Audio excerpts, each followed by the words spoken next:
नमस्ते बच्चों। आज हम पढ़ेंगे पाठ 11 राष्ट्रमंडल खेल। आप पाठ के पहले भाग में इसका वीडियो देख चुके हैं।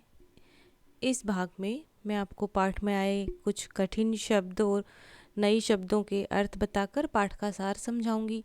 जैसा हम हर पाठ में करते हैं, अपनी अपनी पेंसिल निकाल लीजिए और तैयार हो जाइए कुछ नए शब्दों को, कठिन शब्दों को रेखांकित करने के लिए, अंडरलाइन करने के लिए। और उससे पहले कर ले चैनल को सब्सक्राइब, ताकि जब मैं अगले पाठ की वीडियो डालूं आपको पहले से ही पता चल जाए। चलिए पाठ करते हैं शुरू। पहले भाग में आपने वीडियो में देखा और आप सब जानते भी होंगे ओलंपिक खेलों के बारे में। आपने टीवी पर देखा होगा या फिर न्यूज़ में, समाचारों में सुना होगा। आप कुछ ना कुछ थोड़ा बहुत जानते ही हैं। लेकिन इस पाठ में, जो हमारा पाठ है पाठ 11 राष्ट्रमंडल खेल, इस पाठ में हम उन खेलों के बारे में तब की बात जानेंगे जब वो शुरू हुए, कहाँ से शुरू हुए, किस तरह से शुरू हुए और कैसे कैसे किस किस देश में किस तरह से खेले गए, या और भी छोटी से बड़ी जानकारी जो हमें नहीं पता। चलिए पाठ शुरू करते हैं। तो पाठ शुरू करने से पहले थोड़ी सी मैं इसके आपको भूमिका के बारे में बताऊं तो आप सब जानते हैं कि 2010 में जो राष्ट्रमंडल खेल हुए थे, ओलंपिक खेल, वो हमारे देश में हुए थे, भारत में। और हमारे देश के खिलाड़ियों ने बहुत सारे पदक भी जीते थे, मेडल भी जीते थे। चलिए पाठ शुरू करें। 1928 के 1928 के ओलंपिक खेल देखते देखते एक पत्रकार के मन में आया विचार कि क्यों ना ऐसी एक प्रतियोगिता आयोजित की जाए जिसमें ब्रितानी सत्ता के अधीन देशों के खिलाड़ी अपने हुनर का प्रदर्शन कर सकें। कॉमनवेल्थ गेम्स यानी कि राष्ट्रमंडल खेल नामक इसी प्रतियोगिता की पूरी जानकारी देता है हमको यह पाठ। जब 1928 में खेल हो रहे थे, 1928 में, तो एक पत्रकार के मन में विचार आया था। पत्रकार कौन होता है? जो जर्नलिस्ट होता है उसको पत्रकार कहते हैं। कि क्यों ना हम एक ऐसी प्रतियोगिता करें, प्रतियोगिता यानी कंपटीशन किया जाए जिसमें कि जो ब्रितानी सत्ता है, ब्रिटिश एम्पायर है, उसके अधीन, अधीन यानी उनके कंट्रोल में है, या फिर हम उनके जो गुलाम हैं, उस देश में रहने वाले जो खिलाड़ी हैं वो भी अपने हुनर का प्रदर्शन कर सके। हुनर का अर्थ है उनमें जो टैलेंट है, स्किल है, वो उसको प्रदर्शन कर सके, दिखा सके, यानी शो कर सके। तो जो कॉमनवेल्थ गेम है, राष्ट्रमंडल खेल, ये प्रतियोगिता की पूरी जानकारी हमको इस पाठ में मिलने वाली है। पाठ शुरू करते हैं। सबने अपनी अपनी पेंसिल तो निकाल ही ली होगी। चलिए, राष्ट्रमंडल खेलों की शुरुआत का श्रेय कनाडा के मेलविल मार्क्स रॉबिन्सन को जाता है, जिसको बॉबी भी कहते हैं, नाम है ये उनका। जो राष्ट्रमंडल खेल हैं, कॉमनवेल्थ गेम्स, इनकी शुरुआत का, यानी जब वो शुरू हुए थे, उसका श्रेय, श्रेय किसको कह सकते हैं हम, कि जो क्रेडिट है वो किसको जाता है? कनाडा के रहने वाले थे मेलविल मार्क्स रॉबिन्सन, जिसको बॉबी के नाम से भी बुलाते थे, उनको जाता है। मार्क्स रॉबिन्सन को हॉलैंड के एम्स्टर्डम में आयोजित 1928 के ओलंपिक खेल देखने का मौका मिला। जो मार्क्स रॉबिन्सन थे, जो बॉबी थे, उनको हॉलैंड के एम्स्टर्डम में आयोजित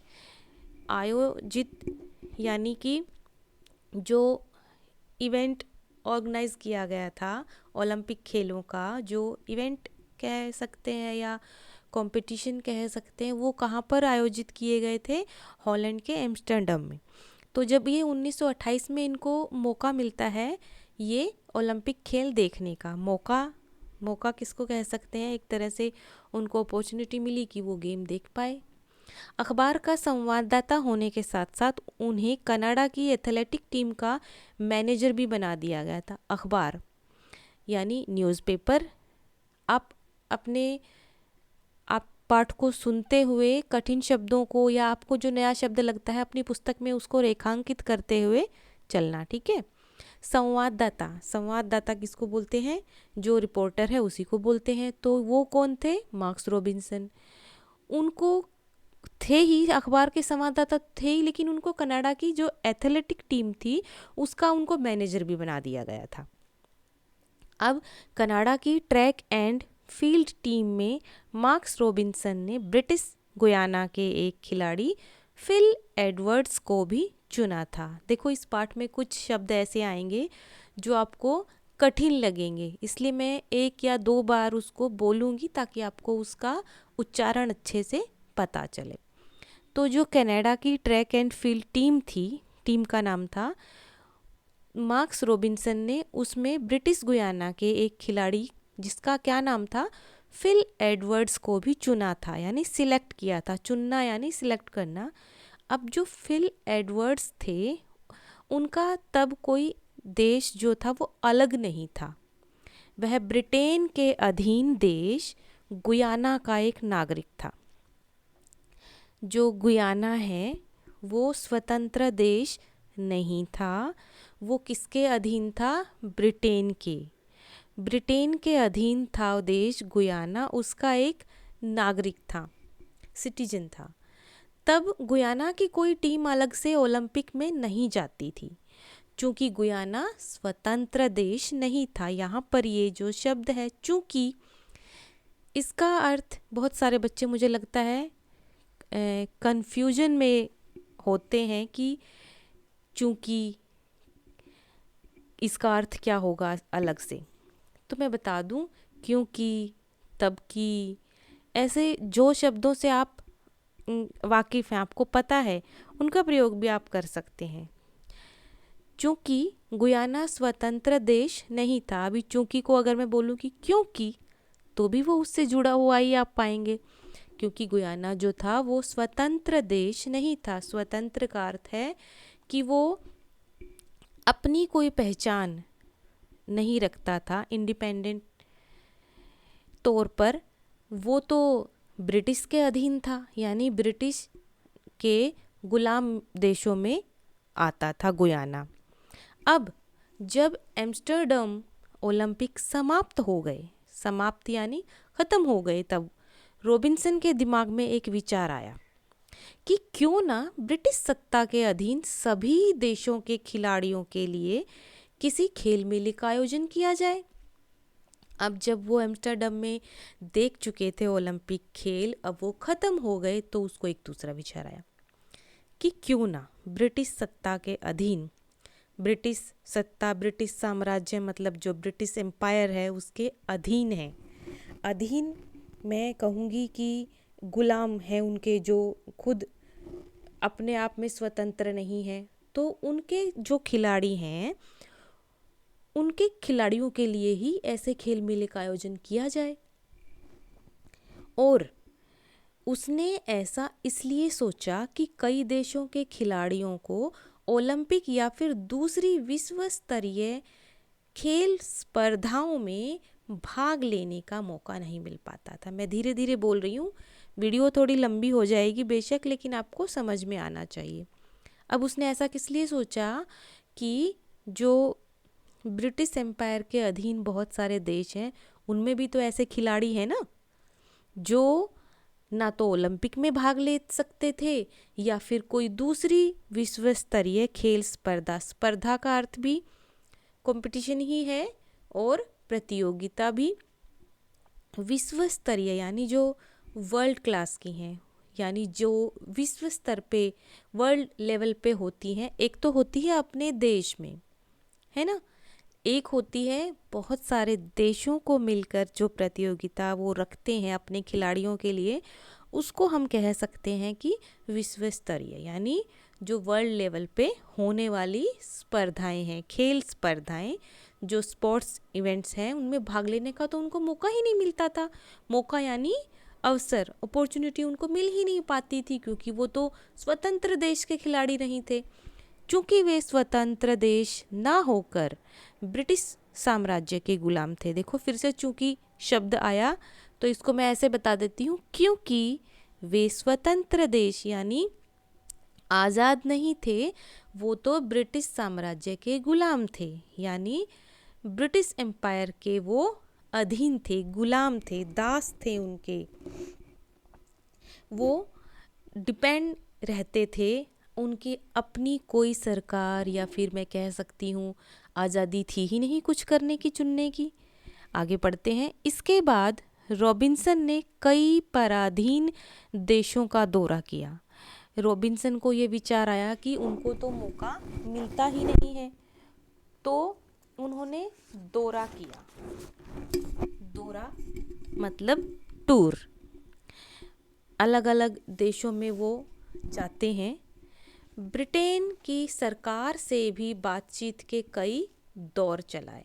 जो ब्रिटेन की सरकार थी, गवर्नमेंट थी, उससे भी बातचीत के कई दौर चलाए। दौर यानी कि एक तरह से राउंड हुए। एक बातचीत में तो काम चला नहीं होगा, कई बार बातचीत उन्होंने की।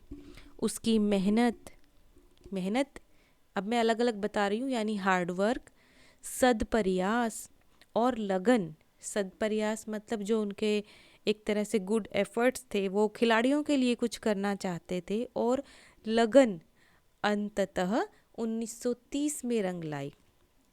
अंततः मतलब आखिरकार, अल्टीमेटली 1930 में उनकी मेहनत ने काम किया। और इसी साल 1930 में, इसी साल पहले राष्ट्रमंडल खेलों का आयोजन किया गया। देखो, ये आपके लिए एक प्रश्न बन गया है अब कि पहले राष्ट्रमंडल खेलों का आयोजन कब हुआ। तो आप कह सकते हैं ना कि 1930 में, 1930 में। और इन खेलों का आयोजन का भार कनाडा के ही शहर हैमिल्टन को सौंपा गया। इन खेलों के, जो ये खेल हो रहे थे राष्ट्रमंडल खेल, इनके आयोजन का भार इतना कठिन शब्द लग रहा है, मतलब कि जो बर्डन ऑफ इवेंट्स था वो किसको मिला? कनाडा के ही शहर, सिटी को, जिसका नाम था हैमिल्टन, उसको सौंपा गया। ठीक है, सौंपा गया मतलब हैंड ओवर किया गया। वहाँ 16 से 23 अगस्त, 16 to 23 अगस्त 1930 तक पहले राष्ट्रमंडल खेलों का आयोजन हुआ। एक और प्रश्न बन गया कि जो राष्ट्रमंडल खेल थे पहले, वो कब से कब तक हुए? तो आप बता सकते हैं 16 से 23 अगस्त 1930। तब इन देशों जो खेल थे, तब इन खेलों का नाम राष्ट्रमंडल खेल, कॉमनवेल्थ गेम्स नहीं था। ये तो बाद में जाके हुआ, जिस समय की बात हो रही है उस समय नहीं था। तब किसी ने यह कल्पना भी नहीं की होगी, कल्पना यानी इमेजिनेशन किसने किया भी नहीं होगा कि 30 या 40 साल के बाद, 30 या 40 इयर्स के बाद में राष्ट्रमंडल यानी कॉमनवेल्थ नाम की कोई संस्था भी अस्तित्व में आएगी। संस्था किसको बोलेंगे?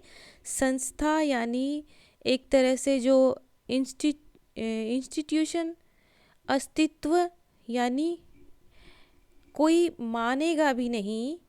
उस समय किसी ने यह इमेजिन भी नहीं किया कि ऐसा कुछ जिसका नाम कॉमनवेल्थ होगा, आज से 30 से 40 सालों के बाद ऐसी कोई संस्था आएगी, इंस्टीट्यूशन आएगा जिसमें ये कॉमनवेल्थ गेम भी होंगे। अस्तित्व यानी एक तरह से मैं कह सकती हूँ एग्जिस्टेंस। और तब इन खेलों का नाम ब्रिटिश एम्पायर गेम्स रखा गया था, जिसको आप सब जानते हैं कॉमनवेल्थ गेम के नाम से।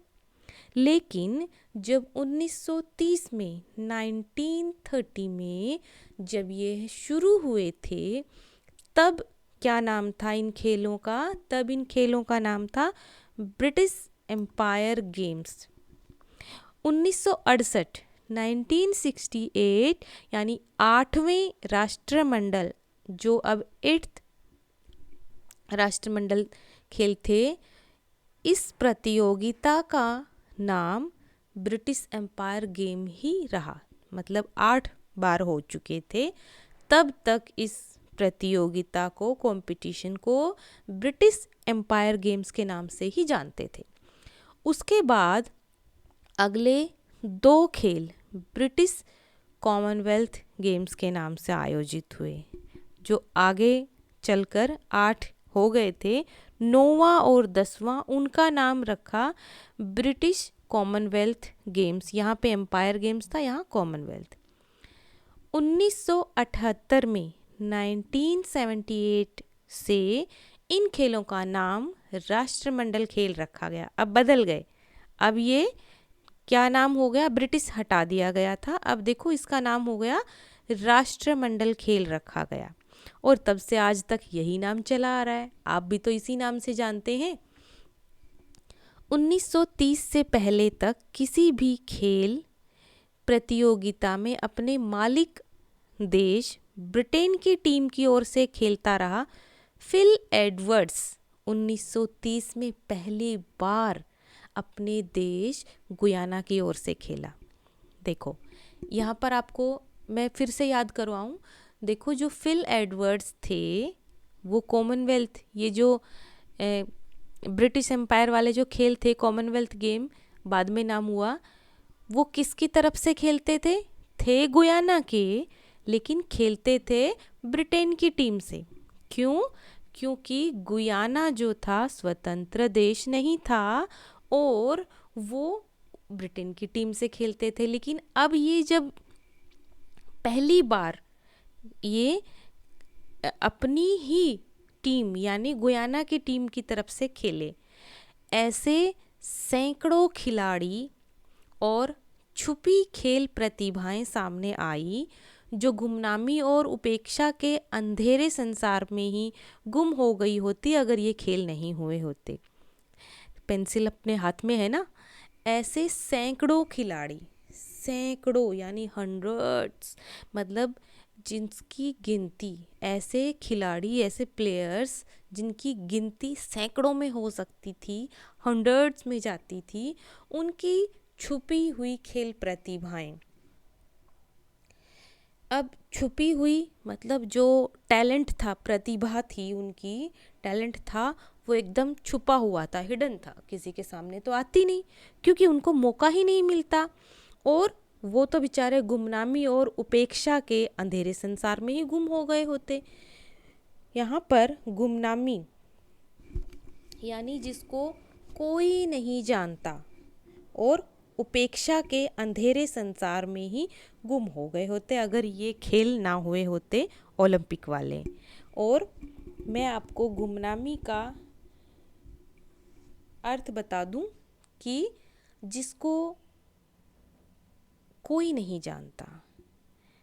अभी आपको मैं एक नाम बोलूं कि आप सचिन तेंदुलकर को जानते हैं तो आप कहेंगे हाँ हाँ मैं जानता हूँ, लेकिन ऐसा खिलाड़ी बहुत हैं जिसके नाम ना मुझे पता है ना आपको पता है, क्योंकि उनको तो मौका ही नहीं मिला इस स्तर पर खेलने का। तो वो एकदम ऐसे गुम हो जाते अगर यह खेल ना होते, यानी जो ओलंपिक है वो ना हुए होते।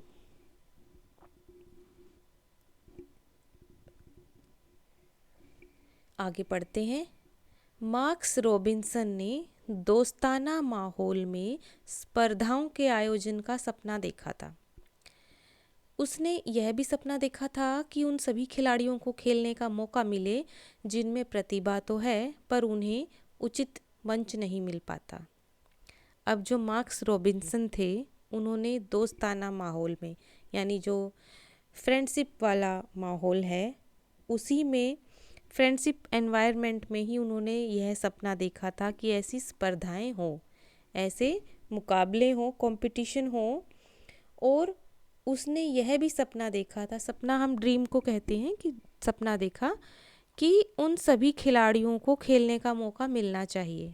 खिलाड़ी यानी जो प्लेयर्स हैं उनको मौका मिले जिनमें प्रतिभा तो है, प्रतिभा यानी कि उनमें टैलेंट तो है लेकिन उनको उचित मंच नहीं मिलता, यानी एक तरह से उनको जो एप्रोप्रिएट है वो उनको मंच यानी स्टेज उनको मिलती ही नहीं। टैलेंट तो बहुत है उनमें। मार्क्स रॉबिन्सन का यह सपना न केवल सच हुआ बल्कि उनके द्वारा लगाया गया नन्हा सा पौधा अब एक विशाल वटवृक्ष का रूप ले चुका है। मार्क्स रॉबिन्सन ने यह सपना देखा था ना कि सबको मौका मिलना चाहिए। सपना तो सच ही हुआ, बल्कि सच के साथ साथ क्या हुआ कि लगाया तो एक नन्हा सा पौधा था। नन्हा यानी एकदम लिटिल, पौधा यानी प्लांट। अभी खेल कोई पौधा नहीं था, यानी उन्होंने एक छोटा सा सपना देखा था कि सबको मौका मिले, लेकिन अब यह क्या बन चुका है? विशाल वट वृक्ष। वट वृक्ष किसको बोलते हैं? जो बैनियन ट्री है उसको, बरगद का, क्योंकि वो एक विशाल होता है। विशाल यानी कि बड़ा, ह्यूज। और अब तो उसका रूप ही बदल गया। कॉमनवेल्थ यानी राष्ट्रमंडल का अर्थ है समान सोच, विरासत और संस्कृति वाले देश। अब इन खेलों में हिस्सा लेने के लिए बहुत सारे देश जुड़ गए, यानी उनके खिलाड़ी एक जगह पर, एक मंच पर ये सब गेम यानी खेल में हिस्सा लेते हैं। इसका अर्थ ही यही है राष्ट्रमंडल का कि समान सोच यानी सिमिलर थिंकिंग होनी उनकी। विरासत, विरासत को हम हेरिटेज बोलते हैं, यानी हमें विरासत में ही खेल मिलते हैं।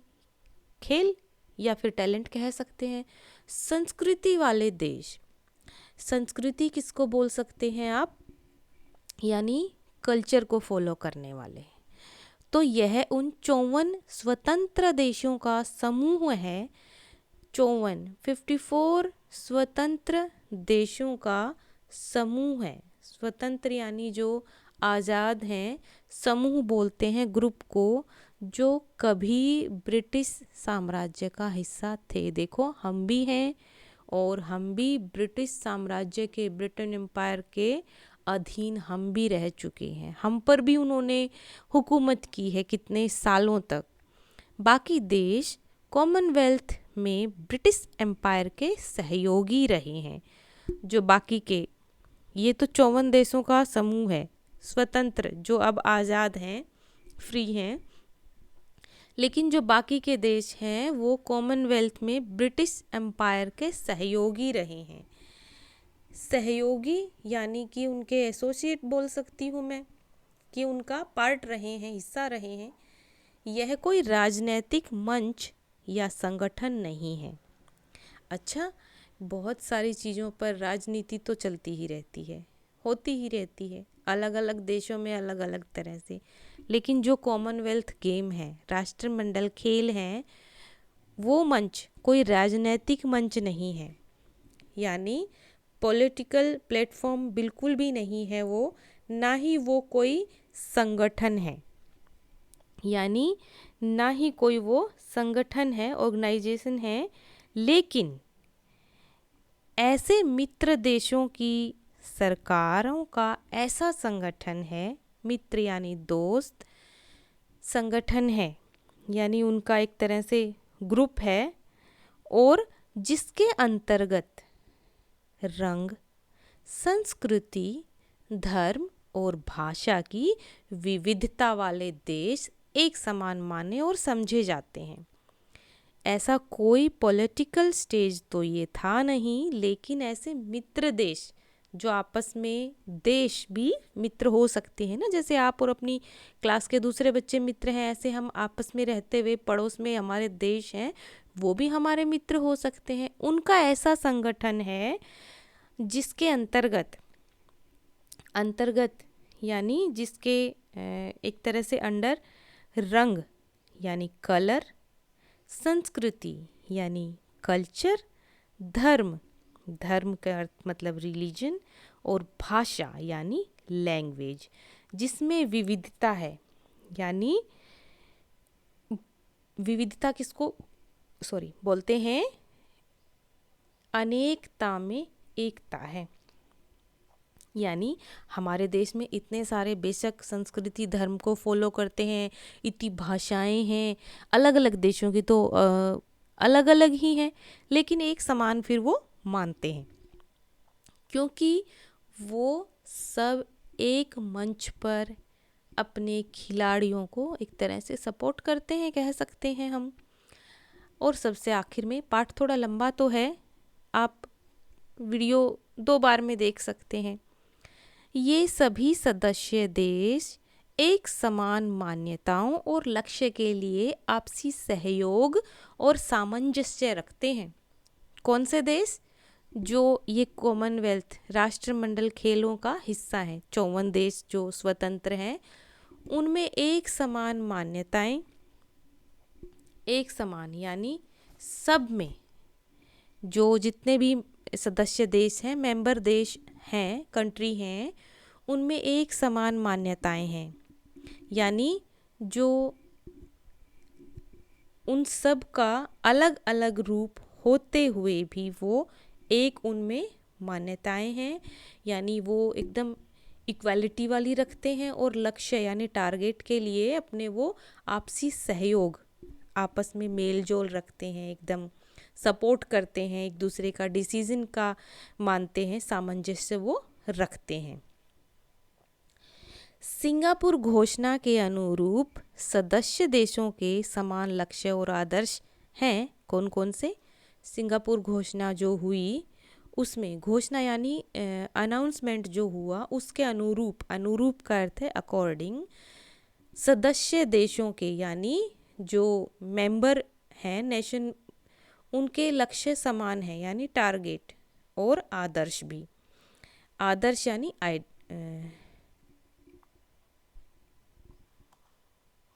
उनके आदर्श और लक्ष्य सब एक समान हैं। शांतिपूर्ण सह अस्तित्व का पालन करना सबसे पहला, मैत्री और भाईचारा बढ़ाना, लोकतंत्र का पालन करना। मैं साथ साथ अर्थ बताती हुई चलती हूँ। शांतिपूर्ण सह अस्तित्व का पालन करना, शांतिपूर्ण यानी एकदम पीसफुली, और सह अस्तित्व, सह का अर्थ होता है साथ, और अस्तित्व एग्जिस्टेंस, और उसको हमने पालन करना है। मैत्री और भाईचारा बढ़ाना, मैत्री का अर्थ, भाईचारे का अर्थ मतलब फ्रेंडशिप, एक तरह से दोस्ती का, और भाईचारे को बढ़ाना। लोकतंत्र का पालन करना, लोकतंत्र बोलते हैं एक तरह से डेमोक्रेसी का पालन करना है हमने, और उसका अधिकतम प्रसार करना। किसका? लोकतंत्र का प्रसार करना, यानी एक तरह से फैलाना कि उसका पालन किया जाए।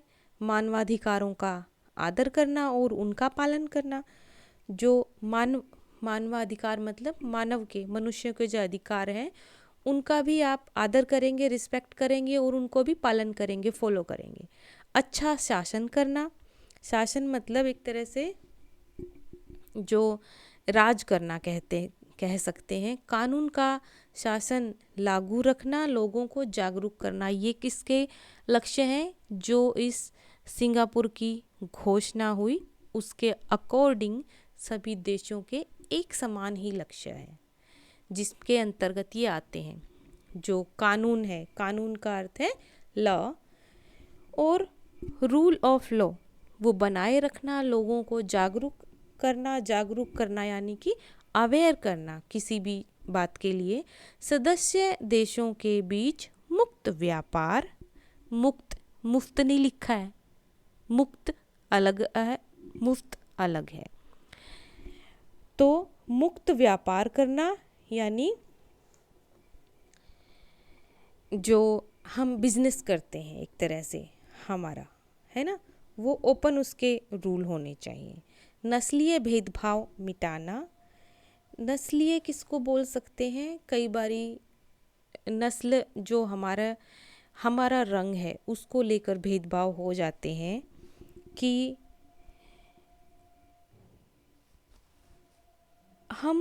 हमारा जो रंग है वो सांवला है, लेकिन ब्रिटिश जो लोग हैं उनका गोरा है, तो वो नस्ल भेदभाव बना लेते हैं। तुम काले हो करके बुलाना, अभद्र भाषा का प्रयोग करना, तो जब कॉमनवेल्थ गेम हो रहे हैं तो उसमें सभी देशों के अलग अलग नस्ल से वास्ता रखते होंगे ना, हम भी हैं, सांवले रंग के भी, गोरे रंग के भी, काले रंग के भी।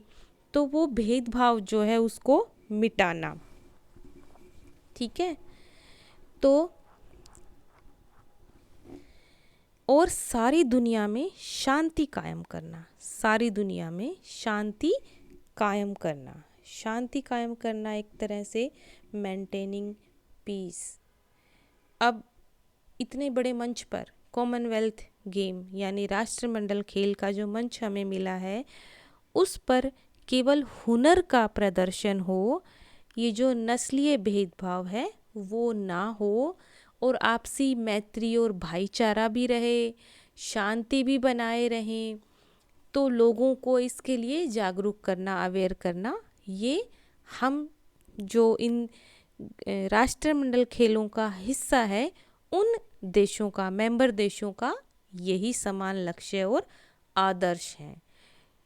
पाठ थोड़ा कठिन था, आप दोबारा उसको वीडियो को देखें और दोबारा से सीखें। कुछ नहीं पता चले, समझे, तो आप कमेंट बॉक्स में आप मुझसे लिखकर पूछ सकते हैं, मैं ज़रूर उसका उत्तर बताऊंगी।